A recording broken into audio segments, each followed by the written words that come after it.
Chex, Rice Chex, and Good Hot Ralston present Space Patrol! High adventure in the wild, vast reaches of space. Missions of daring in the name of interplanetary justice. Travel into the future with Buzz Corey, Commander-in-Chief of the Space Patrol. In today's transcribed adventure, Buzz and Happy are on the third moon of Jupiter in their spacesuits, attempting to pull Major Robertson out of a crevice into which he has fallen.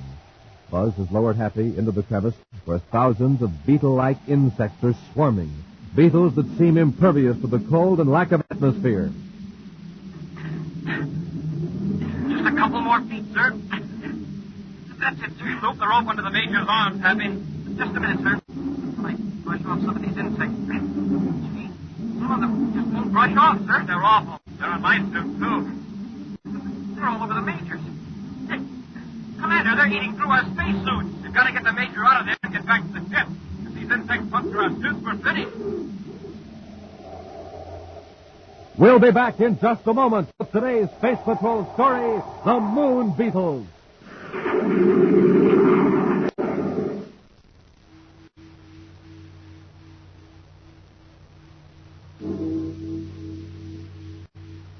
The hour has struck.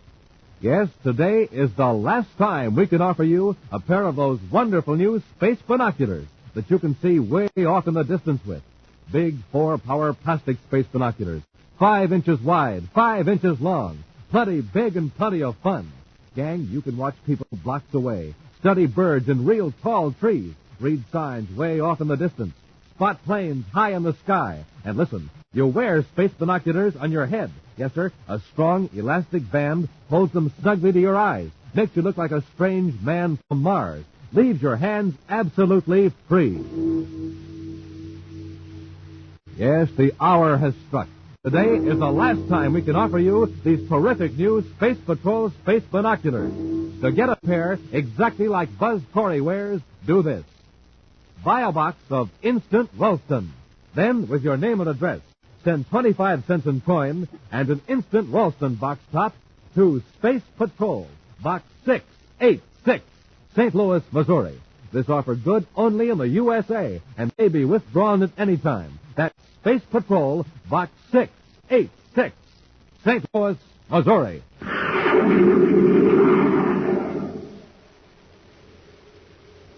And now, today's Space Patrol story, The Moon Beetles. In their space battle cruiser Terra 5, Buzz and Happy are approaching Jupiter's number 2 moon to investigate the mysterious failure of equipment in one of the automatic instrument stations. Their viewscope is trained on a surface of a cold, barren, airless satellite as Happy watches for the dome-shaped image of the atmosphere shell to reveal they're nearing the unmanned instrument station. Jupiter's number 2 moon sure is a desolate place. Nothing but craters and mountains, and more craters and mountains. Yeah, and they all look the same. I don't even recognize any landmarks. And we should have brought Robbie along. He knows most of Jupiter's satellites the way you and I know the Earth's moon. Oh, speaking of Major Robertson, sir, I was a little surprised to find out he was meeting us on Jupiter. Oh? Well, I figured he'd be getting ready for the big day on Terra on the 3rd of the month. You know, the Interplanetary Medal Award ceremony. I hope we can all be there. We will if we don't run into serious trouble on this instrument failure investigation.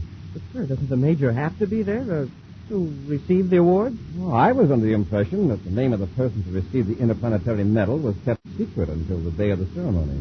What makes you think Robbie's going to get it? Well, I heard rumors. Well, personally, I'd like to see Major Robertson get it, too. The final decision is up to the award committee. They aren't going to let the news out ahead of time. We're getting close to the instrument station, Happy. See those 2 cone-shaped peaks at the edge of that broad, shallow crater? Yes, sir. The instrument station is right between those peaks. That's funny. What's that, Commander? The small atmosphere shell should be visible now. Maybe the sunlight's hitting it at a wrong angle. It should still show up at the viewscope. Happy, the shell's gone. Huh? Switch the spacephone receiver to the ultra-high frequency automatic instrument channel and see if any signals are getting out. Yes, sir. Well, this is the right channel, sir. Some of the instruments are still sending, but I can't understand what happened to that atmosphere dome. Maybe a meteor hit it. If it came in at a tangent, it might break the shell without damaging all the instruments. Get our spacesuits, Happy, while I set the ship down. We'll make an on-the-spot check.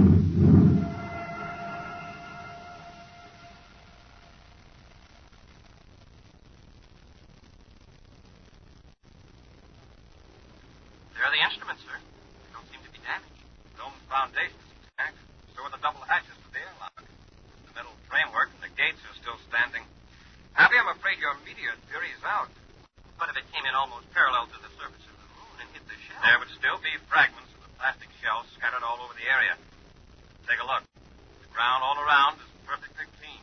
Wow, the shell must have been completely disintegrated. That would put most of the instruments out of commission. Even those that were picking up cosmic radiation through the receptors outside the shell. It's very strange, Happy. Cut off the atmosphere plant. We'll get back to the ship and blast off. Yes, sir. I'll spacephone Robbie and ask him to meet us to Chargon instead of Jupiter City. Isn't that just south of Jupiter City? Yes, it's a technological center. It's where Dr. William Conrad receives and analyzes the data transmitted from these instrument stations on the different moons. I wonder how he'll analyze the fact that a whole atmosphere...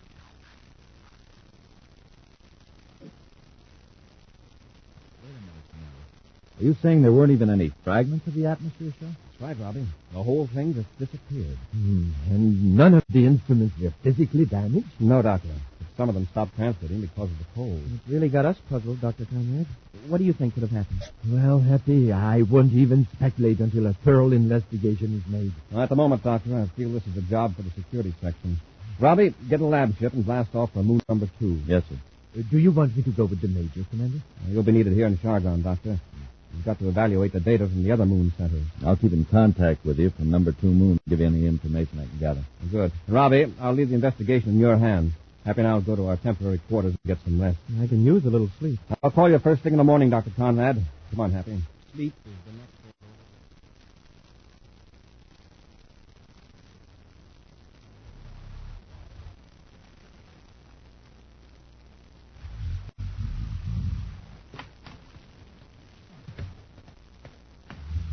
thing. Happy. Happy, wake up. Oh, Commander, what time is it? 6:05 hours Universal Star Time. Are you going to sleep all day? Oh, don't be stupid, huh? I plan to be awake before you, sir. Hey, are you sure it's 6:05? Look at your watch.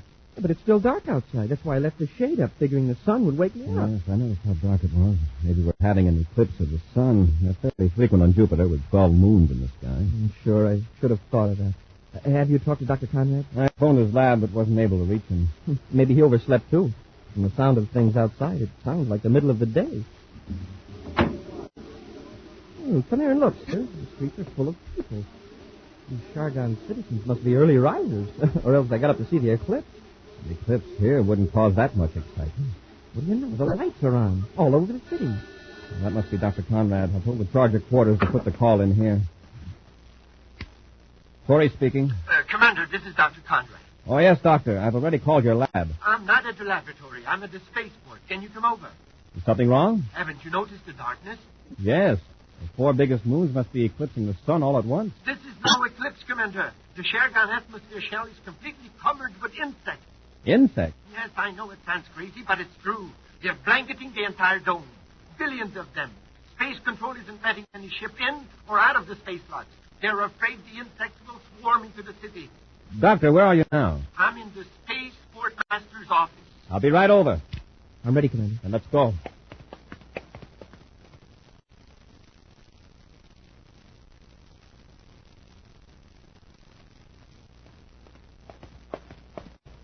Now, here's the office, Captain.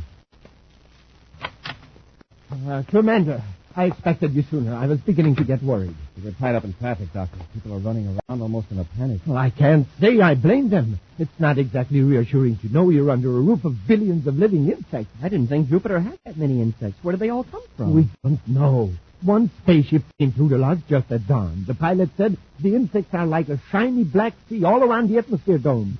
I've got a few specimens here, Commander, in these 2 small plastic boxes. Let's have a look at them. Hundreds of insects were drawn through the space lock when the ship entered.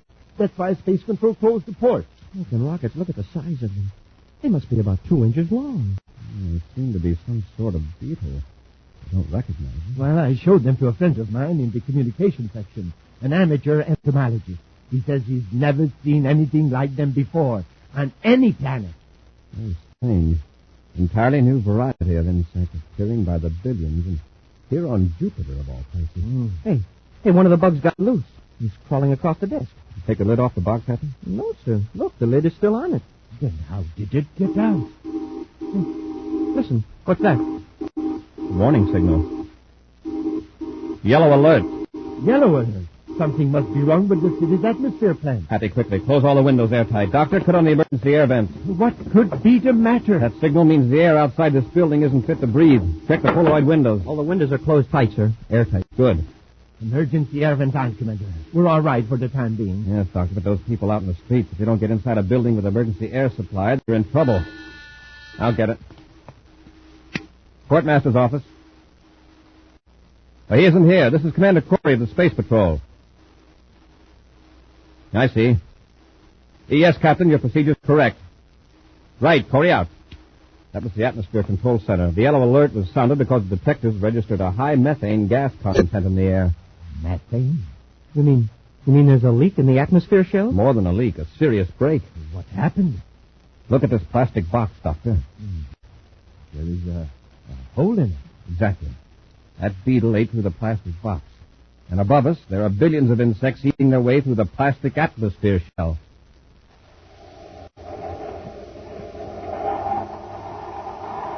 We'll be back with Space Patrol in just a moment. Presenting the mystery of the baffling basketball player. Sometimes this 10-year-old boy would be a sharpshooter.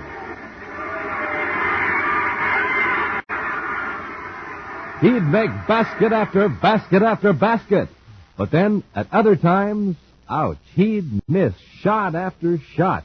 And so it went. Sometimes a shooting star, sometimes a falling star. Here was the trouble. This boy was only getting supercharged now and then. On some mornings, he'd have a power breakfast with rice checks or wheat checks, the super cereals that help to supercharge you. That's when he'd really shoot those baskets. But then, at other times, well, he'd just eat any old breakfast. And that's when they'd call him Fumbler. So, gang, remember, to be a winner every day, you have to get supercharged every day. In other words, enjoy that rice checks and wheat checks in your cupboard all the time, not just some of the time. Make it a rule to do what Buzz Corey does. Eat a power breakfast with rice checks or wheat checks every single day. The bite-sized super cereals that help to supercharge you. Delicious checks.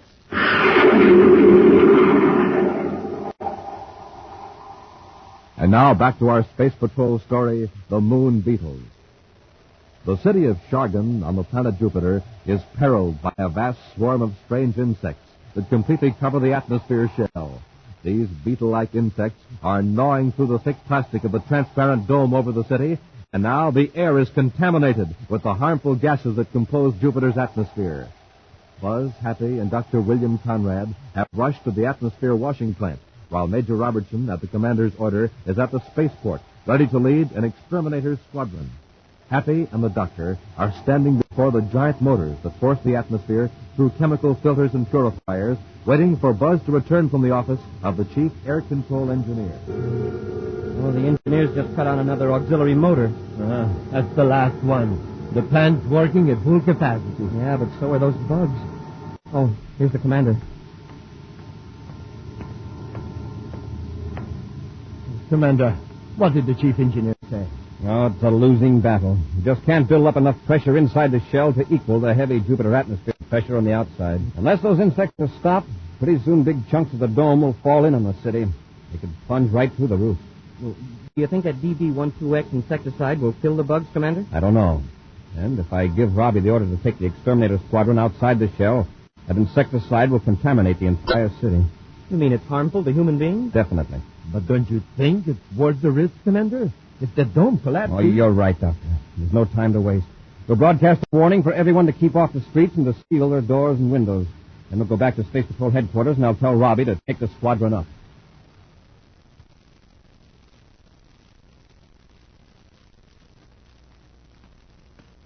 Commander, the streets have been completely cleared, and the Major and the squadron have been spraying the outside of the dome for 20 minutes. The DB12X ought to be showing some results. If it's going to work. I'll contact Robbie. Commander Corey at Chargon Space Patrol Headquarters calling Major Robertson aboard Space Patrol Cruiser J571. Corey to Major Robertson. Robertson here. Go ahead, Commander. Is it working, Robbie? All 8 ships have made 10 passes with the insecticide, Commander. The insects are saturated with the stuff, but it doesn't seem to phase them. You've got to find something that's effective and find it quickly. Well, heat might do it. We can get enough ships with atomic flame ejectors and play them over the dome. There aren't any on Jupiter. What about trying ultrasonic vibrations? That's it. That'll do it, Commander. Dr. Conrad, do you know of a lab ship here in Chargon that's got an ultrasonic generator in it? Oh, yes, Commander. There is one at the spaceport. Good. Robbie, order the squadron to return to base, but you stay aloft. Happy, Dr. Conrad and I will get the lab ship and blast off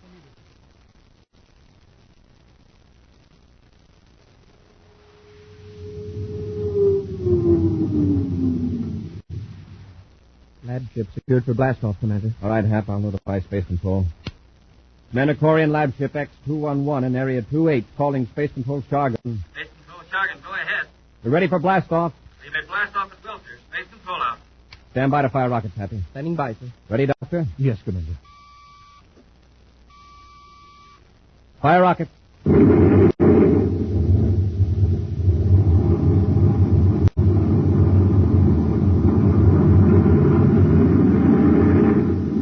Here come the locks, sir.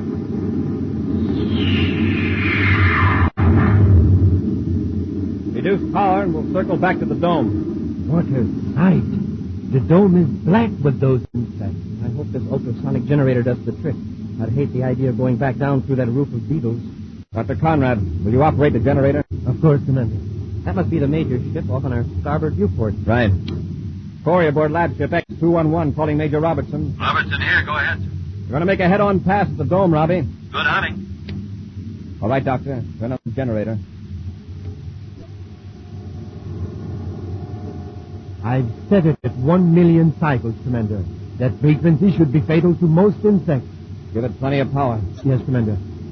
Here we go, right over the dome. Happy, set the viewscope to high magnification. Yes, sir.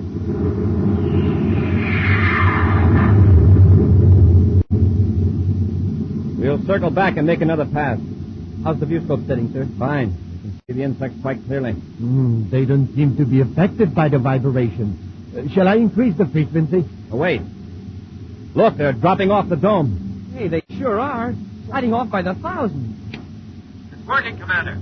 Sides of the dome are nearly clear. Would you look at that? They're sliding off like a black avalanche. We'll make a couple more passes just to make sure we've got them all. Look at how they're heaping up around the base of the atmosphere shell. It's going to be some job clearing them away. The first problem is to get a crew to work sealing up those holes in the dome. Commander, this is Robbie. Yes, Robbie? More trouble. I just got word that there's a plague of those beetles on moon number 3. They've attacked the small atmosphere shell over the research station. That could disrupt the entire interplanetary communications system, to say nothing of ruining all space flight aid stations. Hey, we'd better get out there with the ultrasonic generator. It wouldn't work on that moon, Happy. There's no atmosphere to transmit the high-frequency sound of the insects. They've got to be brought under control. Smoking rockets. Well, there are 100 men on that station. They can't even be evacuated because they can't open the space locks. What's wrong with the power unit? Communications picked up automatic signals that indicate a relay didn't work. If somebody could get there, get inside the power unit shell, and flip that switch, the research station would have power restored. But how about the insects? Doctor, the new Delta ray, would that destroy the insects? Yes, but it has to be focused so that the rays wouldn't penetrate the shell, or it would destroy the men inside, too. Is there a Delta ray here in Chargon? No, the nearest one is in Jupiter City. Robbie, you blast off for moon number 3 and get that power on. Happy and I'll go to Jupiter City for the Delta ray and join you on the moon at the research station.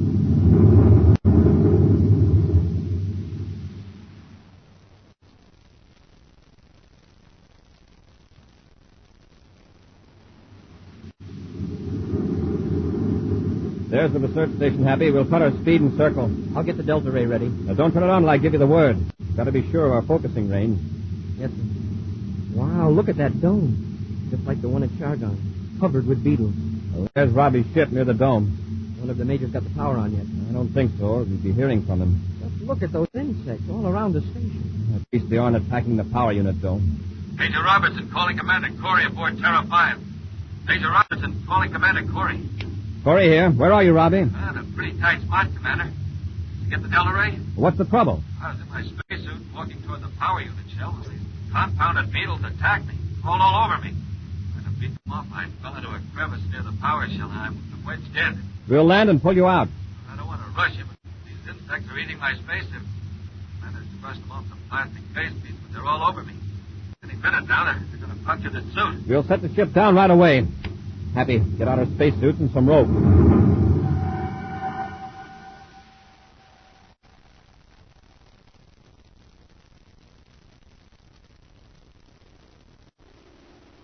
There he is, Commander. He's really wedged in. Look at those beetles. There are hundreds of them down in the crevice and all over him. Robbie, can you read me? Yes, sir. They're going to drop you a rope. Grab it. Now, go ahead, Hap. Catch, Major. All right, hang on. We'll pull you up. Hey, it slipped out of his hand. Robbie, can't you hang on? I haven't got any strength. Are you hurt? It's my leg. Beginning to feel pain. Losing air. But this is no time to pass out. That suit is punctured. You're finished. Robbie. Robbie. Commander, I'd better go down there and tie the rope around him. No, you might get caught too. I'll go down. Commander, you could pull the Major and me out, but, well, I'm not sure I could pull both of you up. No, Happy, it's too dangerous. Please, sir, let me go. It's the only way to save Major Robertson. And don't forget the men in the station. You may be right. Here, take the rope. I'll lead you down. Yes, sir. Lower away. Now, hang on, Happy.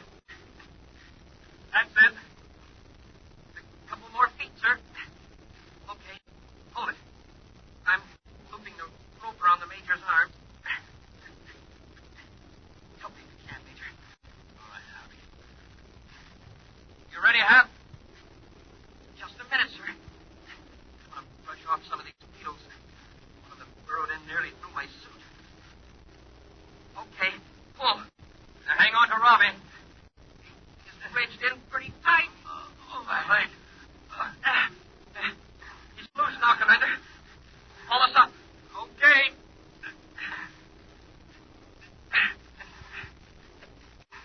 Commander, your face piece. There are beetles swarming all over it. I can't brush them off now. But they'll eat through the plastic. I can't let go of the rope till you and Robbie are out of there. We're nearly to the top. That does it. Better take the Major, sir. He's in pretty bad shape. All right, Hap. Clean off your face piece. A beetle is half buried in it.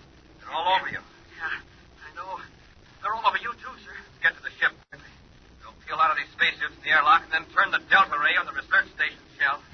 I guess we'll have to carry the Major, sir. All right, Happy. Come on. You've got to hurry.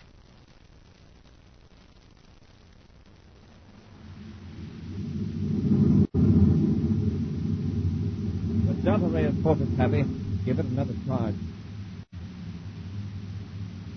Hey, it's working. The beetles are dropping off the shell like flies. Well, this ray works better than the ultrasonic generator. See that, Robbie? Yeah, really shriveling them up. How's your leg? A little better. Good. After we wipe out the beetles, we'll land and turn the power unit on. Hey, if we can clean this up and blast off for Terra pretty soon, we'll be able to get the Major back for the Interplanetary Award ceremony. Funny, I almost forgot.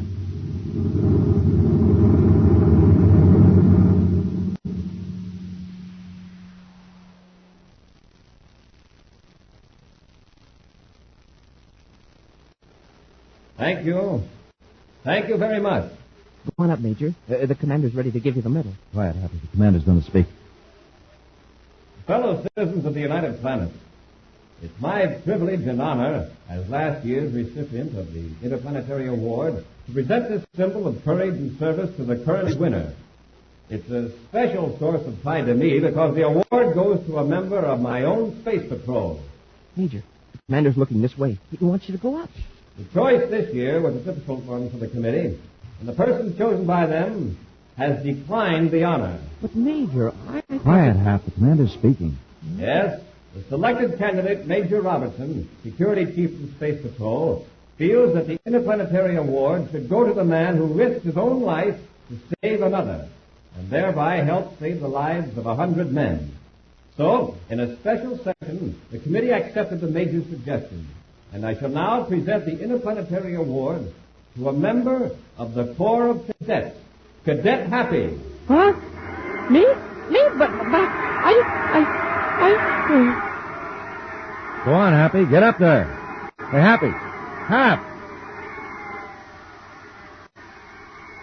Ladies and gentlemen, I'll have to ask Major Robertson to accept the award for Cadet Happy. It seems the courageous winner of the Interplanetary Award has just fainted.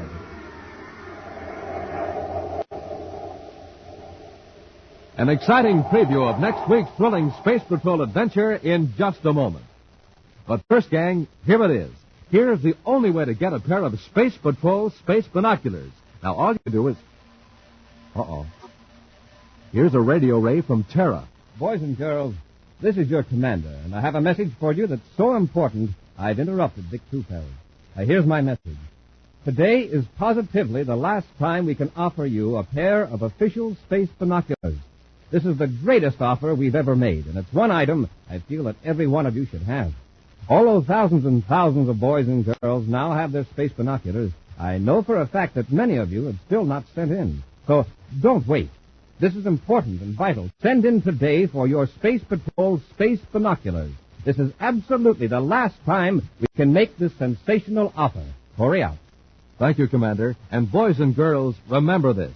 These are not flimsy goggles. They're real, full-size, full-field, 4-power binoculars made of long-lasting plastic. Real, full-size, full-field, 4-power binoculars that make everything in the distance look bigger, closer, clearer. The revolutionary new binoculars you wear on your head. Thrills and fun galore. You can identify buildings way off in the distance, spot planes, study birds, watch far-off traffic, read distant signs, and do lots and lots of other things with your space binoculars all year long. Now, to get a pair, buy a box of Instant Ralston. Then, with your name and address, send 25 cents in coin and an Instant Ralston box top to Space Patrol, Box 686, St. Louis, Missouri. If you don't agree your binoculars are tops, return them and we'll return your money. That's Space Patrol, Box 686, St. Louis, Missouri. And now, an exciting preview of next week's thrilling Space Patrol adventure. Buzz and Happy have just left Terra 5 to enter a damaged spaceship far out beyond the Pluto orbit. They've entered the wrecked ship in their spacesuits to rescue 2 unconscious men. Around the ship, huge chunks of metal hurtle through space on an unknown orbit. We'll have to carry them, Happy. You take this one, I'll handle the big fellow. Yes, sir. Hey, Commander, the ships are swerving right into that stream of metal fragments. I thought I set the controls to keep pace with them. Hap, those fragments aren't going in a straight line. They're in a swirling motion like a whirlpool. Hey, Commander, they're battering the ship to pieces. They're breaking us up. We gotta get these men inside quickly. When the fragments close to the ship, or we're finished, all of us. Be sure to be with us next Saturday for the exciting story, The Strange Gift of the New Star, when wheat checks, rice checks, and good hot Ralston again bring you Space Patrol! High adventure in the wild, vast reaches of space.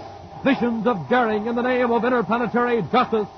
Travel into the future with Buzz Corey, Commander-in-Chief of the Space Patrol!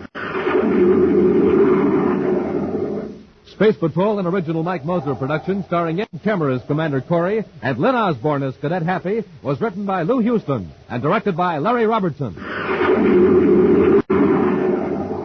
Other players were Ken Mayer and Bela Kovach. Dick Tufeld speaking. Now, don't forget to tune in next Saturday and every Saturday when wheat checks, rice checks, and good hot Ralston again present the new exciting Space Patrol! Be sure to see another exciting Space Patrol program on your local ABC TV station. Consult your paper for time and channel. Space Patrol comes to you transcribed from Hollywood. This is ABC Radio Network.